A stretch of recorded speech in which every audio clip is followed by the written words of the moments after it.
And we're on introducing Ben Seri, CTO and co-founder at Zafran Security.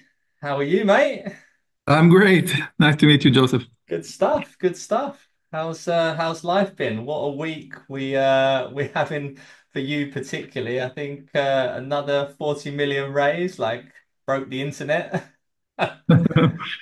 Yeah, it came out. We were very much focused on the market, on our customers, but while we were doing that, we did raise another round, and we're seeing great success from the market. A lot of interest in what we're doing, but really, it's specifically this week in Tel Aviv, sunny as always, but a bit trending towards autumn, and so we're looking forward also locally speaking, to more relaxed or less hot days. Yeah, love that. Well, September, October is my favorite time in Tel Aviv, actually. So I'm very Yeah, jealous right now. Being in the UK, as you know, it's not like yeah. We have friends, a couple of employees in the EU as well, and they were like, "Yeah, summer is ending. They were sad. Winter is coming," and but we are happy. there. Israel is a good time to be in the autumn. Love it, love it. Well, Ben, with all of my guests, I like to sort of take it right back to where it all began and how you got into the industry. Sure. Yeah, I was a boy that liked computers and liked to learn. And in my military years, similar to other founders in the cybersecurity space, I was in the IDF in the 8200 apparatus, and was learning to be a hacker from hands-on part of that journey. I was there for almost a decade being doing all kind of positions, reverse engineering, low-level research, vulnerability research in these years, and so learned a lot and really have a big passion for this space. Later on, I joined my first startup was a part of Armis Security, so I was the first employee, VP Research in Armis Security. I was there for 6 years, had the pleasure of seeing a company grow from really nothing to a big company that Armis is today. Um, and also leading the research team at Armis. So one of the things that I did a lot of is vulnerability research, finding very, very high impact, critical vulnerabilities that impacted the industry. In 2017, we found BlueBorne, which was a campaign of vulnerabilities, a group of vulnerabilities that impacted over 5 billion devices worldwide, and really shaped the conversation. That discovery shaped the conversation about IoT security at the time. So this is where I grew up in these years of understanding the relationship between the market, between security, and between the research that I was part of. Um, yeah, and ended up being there for 6 years at Armis. It was a great journey, learned a lot. Really at the end of that journey, I met Sanaz, who is our CEO today at Zafran, and my co-founder, and Snir as well, as part of an investigation that we've jointly been part of when a major hospital in Israel was compromised in a ransomware attack. And all of us in different parts of the industry ended up cooperating and working on this investigation, trying to uncover how it happened, how did the attackers end up in that attack, specifically encrypting the entire hospital's equipment, all of the computers. And it was a major incident in Israel. So one of the largest hospitals that ended up coming to a stage where it had to ship patients to other hospitals and really going back to notes and passing notes between doctors because every piece of IT was unusable for a couple of months until they really recovered. And working with Sanaz and Snir in this investigation really brought us together, made us want to fix something substantial in the industry, and this was our beginning of Zafran. Yeah, amazing. Before we talk about Zafron, I know you sort of skipped over your 6 years at Armis quite quickly, but I think Blueborn specifically was what I found quite interesting. Um, Yeah. and I read that you had also been to the Vice office and you did a demonstration. Is that right? How Yeah. was that? Yeah, it was quite a unique opportunity, especially for a researcher as myself. That most of the time, what you do is you work with your computer or your assets your devices that you're researching.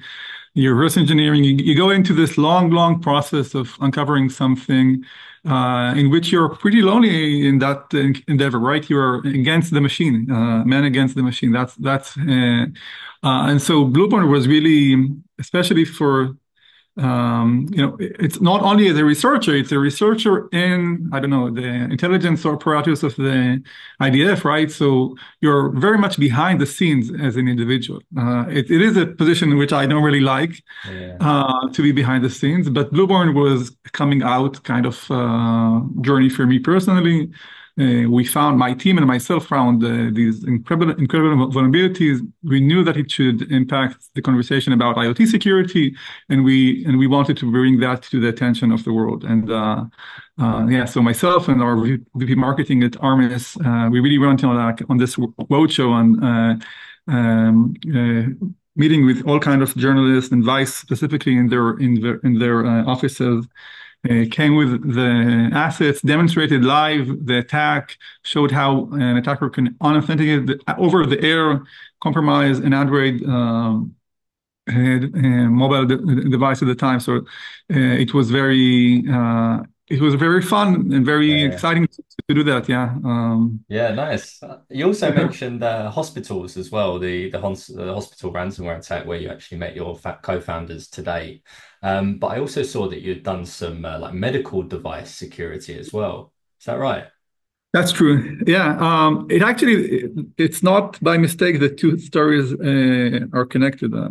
Um, so after a few years that Armis was into IoT security, we decided to expand the research, but also the offering from the product of Armis into every type of asset that we wanted to protect. So OT, all right, operational technology devices as well as medical devices was something that Armis started to expand into to protect. And part of the research department in Armis that I led started to search for what are the threats to these types of assets? What are the vulnerabilities that might impact them? So Urgent 11 was this campaign that we did that ended up impacting the TCP/IP stack of a lot of these assets, a lot of these um, medical and OT devices. And so, yeah, part of it was to try and demonstrate and to understand more in full. When you have a medical device, I think it was a patient monitor in that case that we looked at. So what you have these monitors that track the health metrics of patients across all of the hospitals. These are mostly running VxWorks, which is an operating system that we found these vulnerabilities in. Yeah, and so we were able to demonstrate how we can attack this over the network. And we then change the metrics of the patient. So it might look like, yeah, it's getting a heart attack, right? Well, it's actually okay, or vice versa, right? You really science fiction Oh, kind of things where you really you really hope that attackers are not yeah. yet doing this and we are discovering something very early on that is dangerous but can be prevented. Yeah, and so this hospital where this ransomware attack happened a couple of years later. I was actually in contact with them before the attack, just in order the assets that they have for vulnerabilities. So it was like a very, like by accident, the same hospital where we were in contact and researching some of these assets ended up a couple of years later experiencing this attack. And so this is also Wow. what then led us to, okay, now this attack happened. They weren't really, a customer necessarily of Armis, but we had a lot of data and we wanted to help them recover from this incident, understand what happened in depth. Yeah, and and we can expand on this, but the sad story about this specific attack was that it was very much preventable. When we went in and researched what happened there, we found that a publicly exposed VPN server that they owned was vulnerable to a very known attack, a very known vulnerability, public one that was around for about 6 months that it was known, and they weren't able to patch in time, and that ultimately led to that attack, right? And so it was a couple of failures. This was the first one of them that led to this very significant attack. But it started by a known vulnerability not being patched in time, which attackers were able to get in through lateral movement, get to the more and more parts of the network, and ultimately to the entire computers connected to the main centralized point of the network being compromised through a couple of failures of security controls not acting as they should, not configured as they should. Yeah, and this understanding from me as a researcher that on one hand I'm looking at these vulnerabilities in medical devices that theoretically can cause patient monitors to on the other hand, then not so long after, actually attacks happen in the wild on hospitals, not far from where I live. It was a wake up call for me to want to do much more, to want to try and fix and prevent these types of attacks. Not necessarily as a researcher, but as a founder and as a CTO in a company. Yeah, amazing. Lots to unpack, but I think what I find really interesting is like patch management it's not a new thing, right? When you were sort of identifying the problem, did you really see? And then did you sort of sit down with your co-founders and think, this is what we're now going to do with Zafran? Yeah.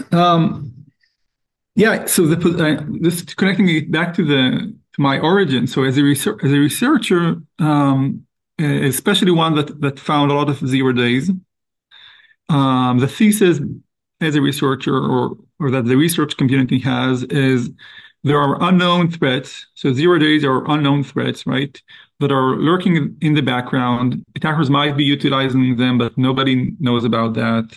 And then our jobs is to uncover these, do a security disclosure. So reach out to vendors, make them provide patches, and then ultimately organizations that have these assets that are vulnerable would be patched, and that will make them more secure. But the reality of it, and this is what we saw in this hospital case, and what we are seeing around the world in every customer that we are meeting, you cannot actually patch assets all of the time against the new threats that are coming out. If you were to do that, the business would not be operational. The fact is that business needs would need to come first. You need to be able to, in a hospital case, it was COVID times, and the VPN server was very much in use all the time by doctors that were working from home in some cases. You cannot take it offline every day because you need to patch it. And so patch management for production environments and for certain parts of the network cannot be completely automated. It's very difficult. The business needs come first, right? You need to be able to the business needs to continue operating most of the time. And so that was a realization that was very significant to me in that incident and in general, that modern enterprises, big enterprises, they have this concept, right? It's called defense in depth. They know that they cannot patch all the time all of the things that are coming out, and they rely on the fact, and they manage their risk by putting as many fences, as many walls between the attackers and their sensitive assets, hoping that these walls would all, or some of them would stop the attacker, and that will prevent unpatched assets from being hacked constantly. This is a good thesis, but the problem is that it's not constantly validated, and you are just trying to have a good design or a good architecture in mind, which is a good thing, but you don't necessarily know that you've done the right things. You don't necessarily know that the walls that you've put in place would actually be effective against the posture issues that impact your assets while you're trying to keep up with patching, which is really not something that you can do in a perfect world all of the time. How does it actually work then? How quickly is it to deploy? Is it agentless or? You're talking about Zafran now, Yeah, about our Zafran. Yeah, solution? yeah. Sure. Yeah, let's switch gears because we're talking about the problem. The problem in many ways is a very meta problem about how you do security. You want to know about your issues, so the different vulnerabilities, the different posture issues. You also want to design good defenses, and the problem is you don't necessarily know how these two interact. You don't know whether your defenses would stand up in an attack and actually protect you against these posture issues that you're constantly struggling to address. And Zafran really comes inside this between these two types of solutions. So you have solutions like vulnerability management, like CSPMs, um, that find issues, that discover issues that are in your posture that you need to address. And you have prevention solutions like firewalls and EDRs and WAFs and IPSs and many others, right? Container security, that their job is to prevent attacks from becoming a problem, either stopping them or detecting them and alerting about them, but they're about containing and about stopping attacks. And the two worlds, these two solutions are not necessarily talking to one another. Vulnerability management and posture solutions are not prioritizing the workload and are not quantifying risk based on competent controls, based on how your defense is set up. And the vice versa is also true.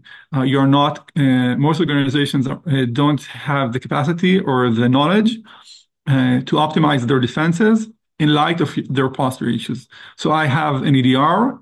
There are various policies in it. I'm not sure if they are good for me or bad for me or how I should use them. The right way to prioritize their use is to look at what problems do I need to contain.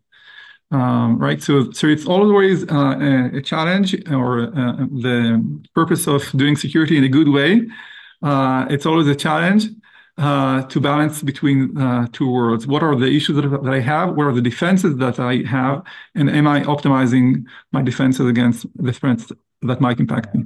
When you talk about threats, it just seems like it's just the threat landscapes like just going up like aggressively, particularly with AI and things like that now. How is Zafran keeping up to date with the constantly evolving threat landscape? So I'm going to be a bit an old school guy. And I think that most attacks nowadays, so there is the theoretical stuff, and AI is on the horizon. It will become a problem. But looking at the data, and Zafran is very much a data-oriented organization, and I'm myself also, you still see that there are maybe three type of initial vectors that are most common. AI is not on that list at the moment, right? It's vulnerabilities that are being used. So known vulnerabilities, one days that are called, that are being used by attackers to get into organizations and to act as an initial access vector. This is the number one. This is the most common one, about 30%. 30% of the attacks, nearing 40% last year.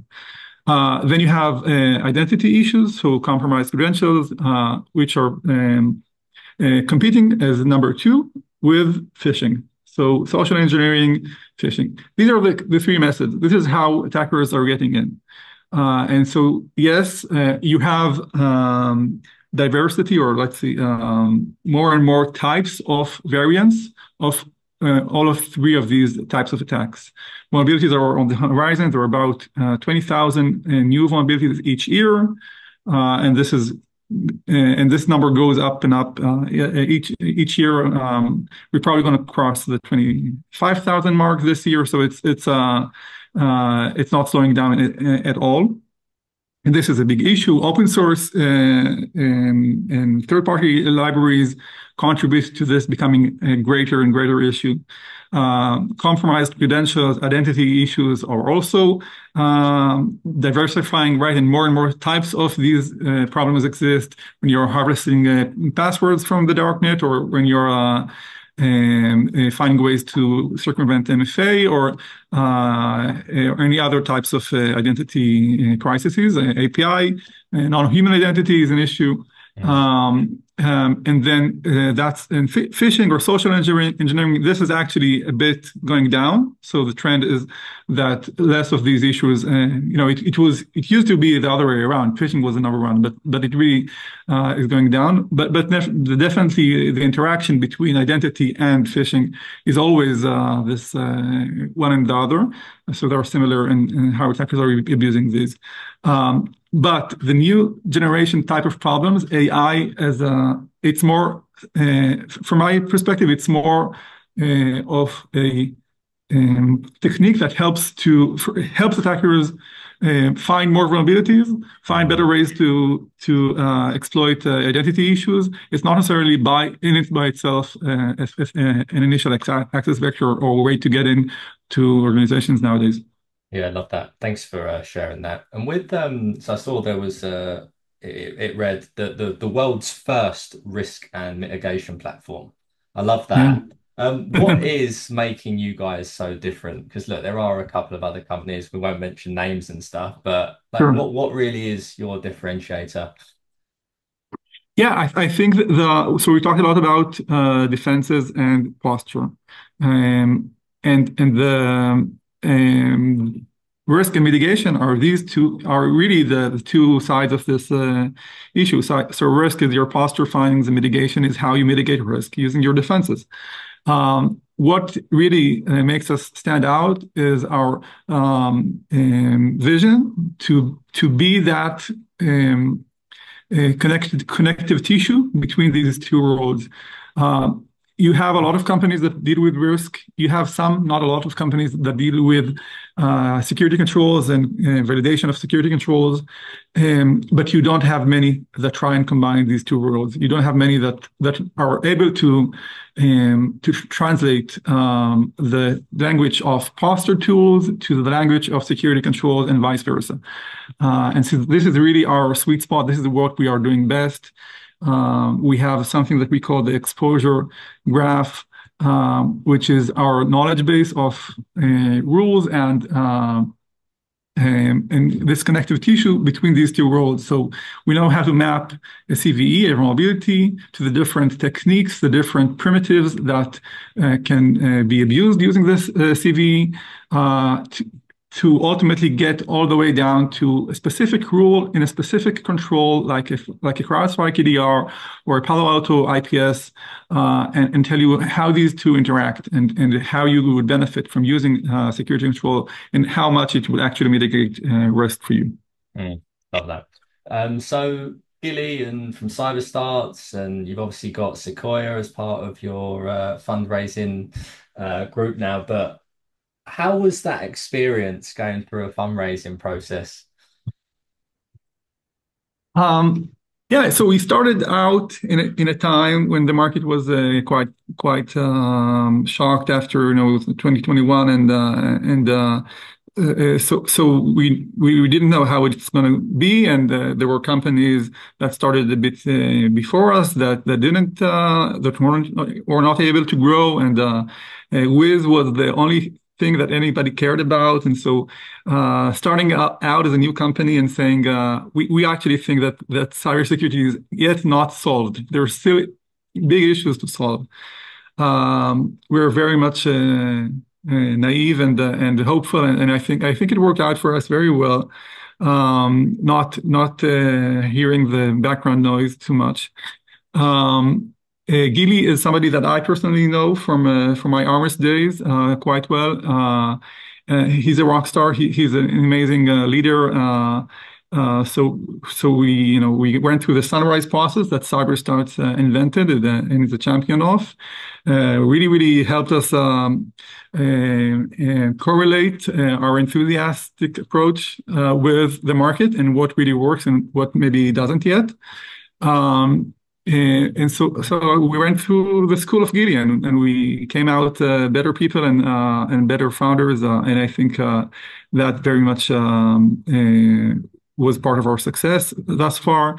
Doug Leone, who is also on our board from Sequoia, he's a father figure. We adore him, and we also get a lot of good lessons from him. It's a very interesting relationship between founders and their VC, the supporting VCs. It's a challenging one, but it is one that also very much helps us. So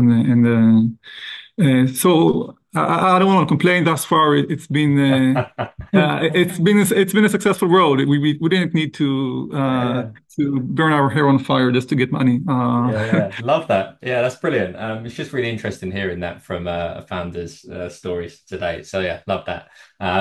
What's the future then, Ben? What's the future for Zafran and yourself? Yeah, so we started, and you mentioned we called ourselves the first risk and mitigation platform, and the market evolved quite quickly. We didn't have a category for what we think Zafran is and what we think the market needs.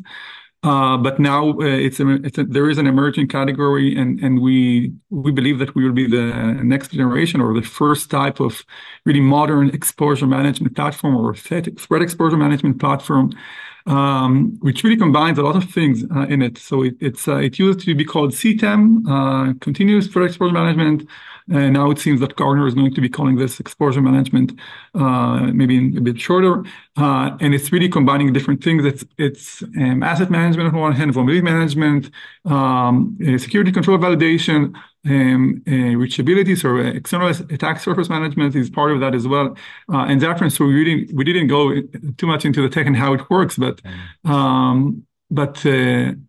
like by trying to practice our religion, by trying to prove that you can connect these two worlds, posture and security controls, we ended up having to invent a lot of the ingredients that make up what is now being called exposure management. So analyzing reachability and finding internet-facing assets automatically and very effectively and very accurately is a big part of what enables us to focus on these more exploitable vulnerabilities that require mitigation.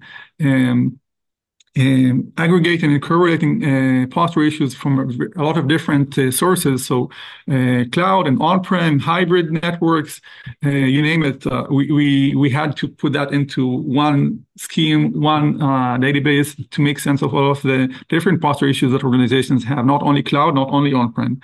As well as our mitigations. So how do you actually mitigate risk? So I think the future for Zafran and to the market in general is thinking about these isolated markets, external attack surface management, cloud management, cloud security management, on-prem security management, all of these parts, and trying to think of it as exposure management in one platform. It's not necessarily replacing the need to have a scanner here and a scanner there, but it does replace how you orchestrate your tools, how you are able to then reduce risk effectively, and not just continue chasing, patching, and continue chasing things that are not necessarily creating exposures for your organization. Yeah, love it. Well, Ben, I wish you all the best of success for the future, my man, and wish you and the guys take care. Thank you very much, Joseph. This has been fun. Thank you for listening. If you've enjoyed today's show, please like and share with your friends and colleagues, as this is really important for the show's reach.